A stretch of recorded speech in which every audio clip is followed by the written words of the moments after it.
बच्चों, आज इस वीडियो में हम मिडलाइन टेस्ट 2022-23 कक्षा 9वीं गणित विषय के प्रश्नों को संपूर्ण हल करेंगे।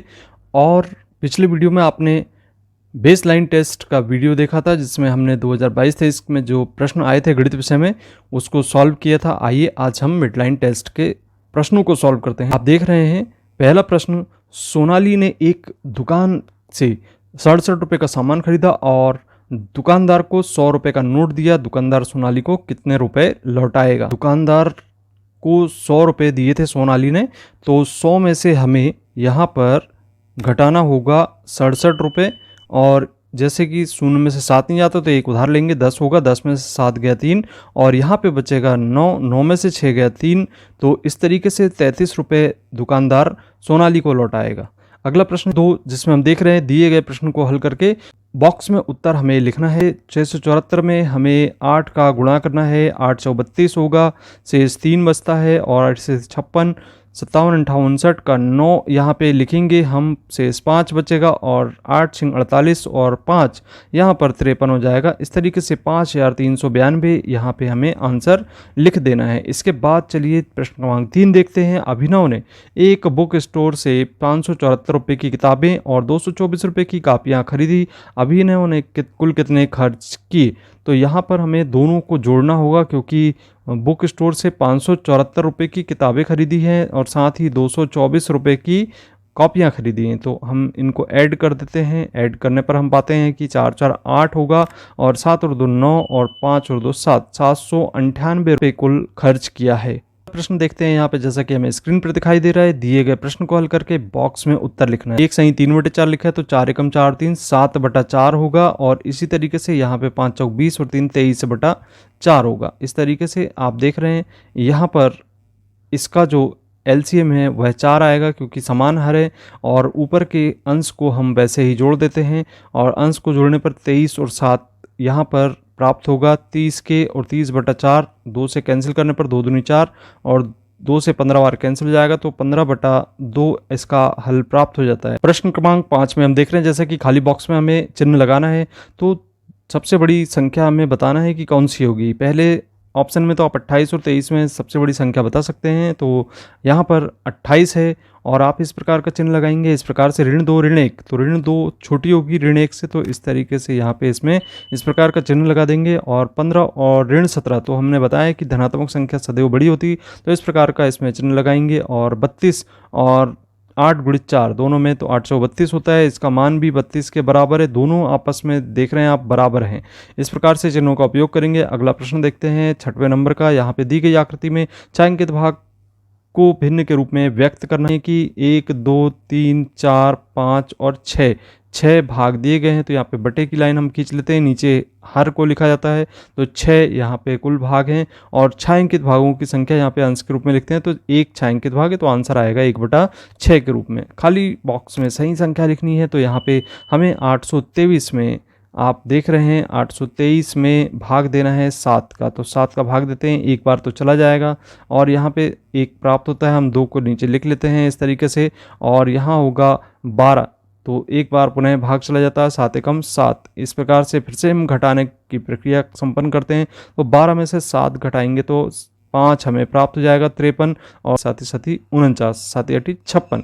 तो यहाँ पे देख रहे हैं हम 7 बार भाग चला जाता है, 49 आ जाता है और यहाँ से हम घटाते हैं तो घटाने पर हमें प्राप्त होता है यहाँ पर 13 में से 9 गए 4। जैसे यहाँ पे शेषफल हम 4 लिखेंगे और जो आंसर है भागफल वह 117 के बराबर होगा। 8वां प्रश्न देखते हैं। तो रोहन ने मुकेश से 1200 रुपये उधार लिए हैं। रोहन ने मुकेश को 150 रुपये प्रतिमाह करके वापस लौटाए हैं, तो कर्ज चुकाने में कुल कितने माह लगेंगे? तो यहाँ पे माह की संख्या निकालनी है। यदि हम 1200 में 150 का भाग दे देते हैं तो देखते हैं आप यहाँ कैंसिल हो जाता है और फिर 15 से इसमें भाग देने का प्रयास करते हैं तो 8 बार ये कैंसिल हो जाता है। तो इस तरीके से यहाँ पर जो माह की संख्या है वह 8 माह प्राप्त होती है।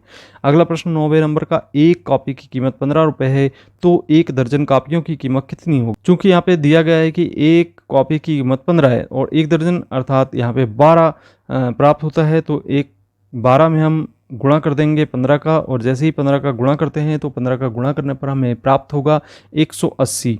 इस तरीके से आप देख सकते हैं कि 180 रुपये कुल 12 कापियों की कीमत अर्थात 1 दर्जन कापियों की कीमत होगी। आइए अगला प्रश्न करते हैं, जिसमें खाली बॉक्स में सही संख्या लिखनी है। तो धनात्मक संख्याओं को बच्चों पहले जोड़ लिया जाए और उसके बाद आप ऋणात्मक संख्याओं को जोड़ दें। तो जो धनात्मक संख्याओं का योगफल है वह 39 के बराबर प्राप्त होगा और ऋणात्मक संख्याओं का योगफल आपको 30 के बराबर प्राप्त होता है। और इसमें से यदि घटाते हैं तो यहाँ पे कुल 9 हमें प्राप्त हो जाता है, तो बॉक्स में 9 प्राप्त हो जाता है। इस प्रकार से 11 प्रश्न, एक हॉस्टल में 11 के 30 छात्र हैं, जिनमें से 20 छात्र कला संकाय के और शेष विज्ञान के हैं। तो 36 में से 20 जब कला संकाय के हो गए तो विज्ञान के छात्रों की संख्या हम निकाल सकते हैं। 36 में से 20 घटाएंगे तो 16 प्राप्त होगा और 16 प्राप्त हो गए विज्ञान संकाय की संख्या।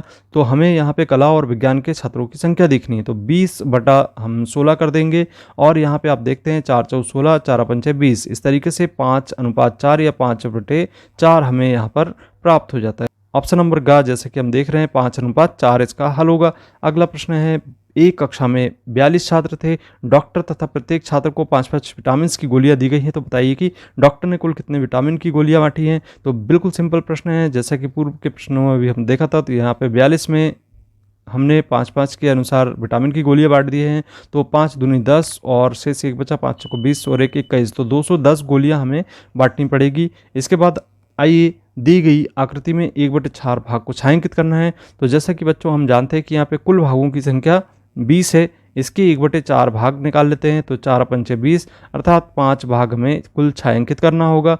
हम यहाँ पे 5 भाग को छायांकित कर लेते हैं, 1 2 3 और ये 4 और किसी भी 5वें भाग को हम छायांकित कर देते हैं। इस प्रकार से हम 5 भाग को छायांकित कर लेते हैं, तो ये 1/4 भाग छायांकित हो गया। अगला प्रश्न जैसा कि हम देख रहे हैं, खाली बॉक्स में सही संख्या लिखनी है। तो यहाँ पर बेसलाइन टेस्ट में भी हमने देखा था इस प्रकार का प्रश्न, 7/35 हो जाएगा और 0.35 का हल हमें प्राप्त हो जाता है।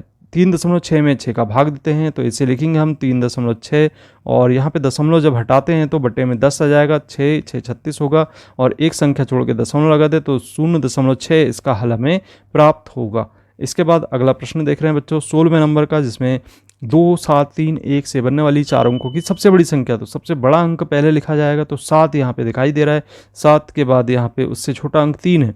खा ऑप्शन इसके बिल्कुल सही है और 7321 इसका हल हमें प्राप्त हो जाता है। सबसे छोटी संख्या जो प्राकृत संख्या है उसकी बात करते हैं, तो यहाँ पे एक प्राकृत संख्या होती है और सबसे छोटी पूर्ण संख्या 0 होती है, इसे ध्यान में रखना है। अगला प्रश्न जैसा कि हम देख रहे हैं, संख्या 5 के प्रथम 4 गुणज लिखिए। तो 5 का पहाड़ा यदि याद होगा तो आप फटाफट लिख दें, 5 एकम 5, 5 दूनी 10, 5 तिया 15 और 5 चौ 20। तो 4 गुणज लिखना था, तो 20 तक के आप इसका आंसर लिखेंगे। इसके बाद विकास अपनी मासिक आमदनी का 55% हिस्सा खर्च कर देता है। यदि उसकी मासिक आय 12,000 रुपये है तो वह प्रतिमाह कितनी बचत कर लेता है। तो देखिए बच्चों, यहाँ पे चूंकि 55% हिस्सा वह खर्च कर रहा है तो 100% उसको आमदनी प्राप्त होती है। तो इसमें से 55% यदि हम घटा देते हैं तो 45% की उसे बचत होती है। तो 12,000 का 45% यदि हम निकाल लेते हैं तो 12,000 गुणित 45/100 लिखेंगे। इसके बाद 2 शून्य से 2 शून्य काट दो और 120 में 45 का जब गुणा करते हैं तो हम देखते हैं कि यहाँ पे शून्य लगा देते हैं। 12 पंचे 60 का शून्य, 6 बचा है शेष, 5 चक्को 48 और 6 यहाँ पर 54 प्राप्त होता है। इस प्रकार से 5,400 रुपये वह बचत कर लेता है।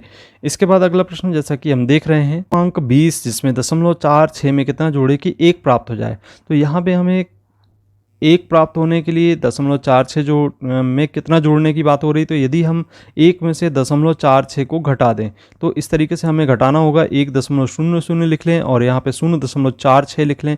अब यहाँ पे घटाने की संक्रिया करते हैं तो 0 में से 6 नहीं जाता है, यहाँ पे 1 उधार लेते हैं और 10 में से 6 गए 4 बचेगा और यहाँ पे बचता है 9 और इस तरीके से 9 में से 4 गए 5, तो 0.54 इसका आंसर ऑप्शन नंबर ग बिल्कुल सही होगा। अगला प्रश्न जैसा कि हम देख रहे हैं 21वें नंबर का, जहाँ पे संख्या रेखा दिखाई दे रही 4 व ऋण 3 को दर्शाना है। तो यहाँ पे हम क्रमशः यहाँ पे शून्य के यदि बाईं तरफ चलते हैं और दाईं तरफ तो क्रमशः इसमें धनात्मक और ऋणात्मक संख्याएं होती हैं 1 2 3 4 और यहाँ पे ऋण 1 ऋण 2 ऋण 3, इस तरीके से यहाँ पे हमें ऋण 3 प्राप्त हो जाता है और यहाँ हमें 4 प्राप्त हो जाता है। तो ये इस तरीके से संख्या रेखा पर हमने दर्शा दिया। प्रश्न क्रमांक 22 की बात करते हैं, जिसमें संख्या 3 सही 5/7 के तुल्य एक भिन्न लिखना है तो 3 सहित 5/7 को पहले हल कर देते हैं। 7 21 और 5 26/7 इसके तुल्य भिन्न यदि 26 में 2 का गुणा कर दें और 7 में 2 का गुणा कर दें, आप 3 का भी कर सकते हैं, 4 का भी कर सकते हैं, तो 2 6 12 और यहाँ पे 2 दूनी 4 और 1 5 52 हो गया और 7 दूनी 14। तो ये एक तुल्य भिन्न हमें प्राप्त हो जाता है। अगला प्रश्न है विनय 3 क्रमागत दिनों में क्रमशः 2 घंटे 3 घंटे और 1 घंटा व्यायाम करता है, उसके प्रतिदिन व्यायाम करने की औसत घंटे क्या होंगे। तो औसत निकालने के लिए हमें सभी को जोड़ना होगा, तो 2 धन 3 धन 1 करेंगे और कितनी संख्याएं हैं यहाँ जोड़ने के लिए, तो 3 है, तो यहाँ हम जोड़ लेते हैं 3 2 5 और 1 6 6/3 करेंगे तो बाहर भाग चला जाएगा। तो इस प्रकार से 2 घंटे वह प्रतिदिन व्यायाम करता है लगभग। इसके बाद 24वां प्रश्न है 75 का 40% हिस्सा कितना होता है। तो जैसे कि 75 का 40% हिस्सा निकालना है तो हम लिखेंगे 75 गुणित 40/100।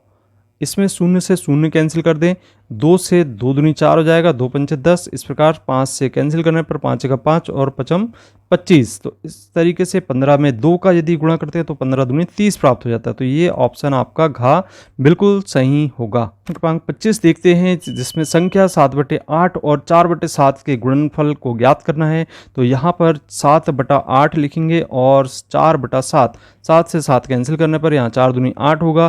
तो इस तरीके से हमें देख रहे हैं कि यहाँ पर 1/2 हमें प्राप्त हो जाता है। अगला प्रश्न जैसा कि दिखाई दे रहा है 26वें नंबर का 90 को 2 और 3 के अनुपात में बांटना है। तो हमने पूर्व के बेसलाइन टेस्ट में भी देखा था, इस प्रकार का प्रश्न आया था 2:3। तो क्रम से हम 2x और 3x हम मान लेते हैं, तो यहाँ पे 2x तथा 3x हैं। अब 2x धन 3x इसके बराबर हम 90 रख लेते हैं और 2 और 3 5x हो जाएगा। तो 5x बराबर 90 और x बराबर 90/5 लिख देते हैं। 5 से कैंसिल करते हैं, 5 कम 5 और यहाँ शेष 4 बचता है, तो 5 40। इस प्रकार से x बराबर 18 हमें प्राप्त हो जाता है। अब यहाँ पे जैसा कि हम देख रहे हैं 2x, तो 2 गुणित 18 कर देंगे आप, तो 18 दूनी 36 पहला अनुपात होगा और 3x, तो 3 गुणित 18 करेंगे, तो 3 गुणित 18 करने पर यहाँ पे 18 दिया 54। तो 36 और 54 इसका हल हमें प्राप्त हो जाता है। तो हम लिखेंगे 36:54। तो ये 90 को हमने 2 भागों में 2:3 के भागों में बांट दिया।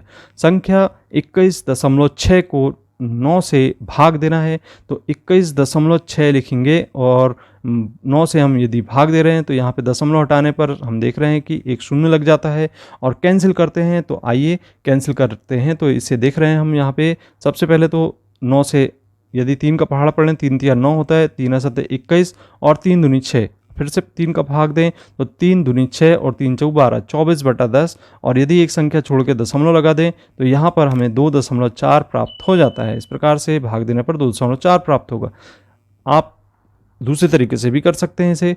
सौम्या को विद्यालय के टेस्ट मासिक टेस्ट में 25 में से 15 अंक प्राप्त हुए हैं, तो उसे कितने प्रतिशत अंक प्राप्त हुए हैं बताना हमें। तो यहाँ पर 25 में से 15 अंक प्राप्त हुए हैं, तो चूंकि 25 अंक 100% होता है, इसलिए 15 का कितना प्रतिशत निकलेगा। तो यहाँ पे चूंकि 25 का 100% है और इस प्रकार से 15 का कितना होगा, तो 15 गुणित 100/25 कर देंगे और 25 से गुणा कर दे भाग देते हैं 100 में, तो 25 चौक 100 होता है। 15 का 4 में गुणा करेंगे तो 15 चौको 60 होता है। इस प्रकार से 60% अंक होंगे। प्रश्न क्रमांक 29 को देखते हैं जिसमें संख्या 3541 में 3 और 4 के स्थानीय मान लिखना है। तो जैसा कि हम देख रहे हैं यहाँ पे 3 यहाँ पे 1000 में लिखा है, तो इसका 3 का स्थानीय मान होगा 3000 और जो 4 है वह दहाई में लिखा है, तो इसका स्थानीय मान होगा 40 के बराबर। प्रश्न क्रमांक 30 देख रहे हैं जिसमें दी गई आकृति के छायांकित और अछायांकित भाग को दशमलव के रूप में लिखना है हमें। तो जैसा कि हम देख रहे हैं यहाँ पे कुल 100 यहाँ पे भाग दिए गए हैं और 100 में से 20 भाग छायांकित हैं। तो 20 भाग को छायांकित बताने के लिए यहाँ पे दशमलव रूप में लिखने के लिए 20/100 लिखेंगे और 20/100 का तात्पर्य है यहाँ पे 0.20। इसके बाद आइए जो अछायांकित भाग है वो 80 हैं, तो 80/100 करेंगे, तो 80/100 को हम यदि सरल करते हैं तो 0.80 इसका हल हमें प्राप्त हो जाता है। इस प्रकार से ये छायांकित अछायांकित भाग को हमने बता दिया। तो ये था आपका मिड लाइन टेस्ट जो कि अभी आपका हाल ही में संपन्न हुआ है और इसका पूरा हल आपने देखा। इसी प्रकार से हम अंग्रेजी और हिंदी विषय के भी संपूर्ण प्रश्न को हल करेंगे। आप लगातार हमारे साथ जुड़े रहिए और जुड़े रहने के लिए आप चैनल को ज़रूर सब्सक्राइब करें। मिलते हैं इसी प्रकार के कंटेंट को देखने के लिए। धन्यवाद।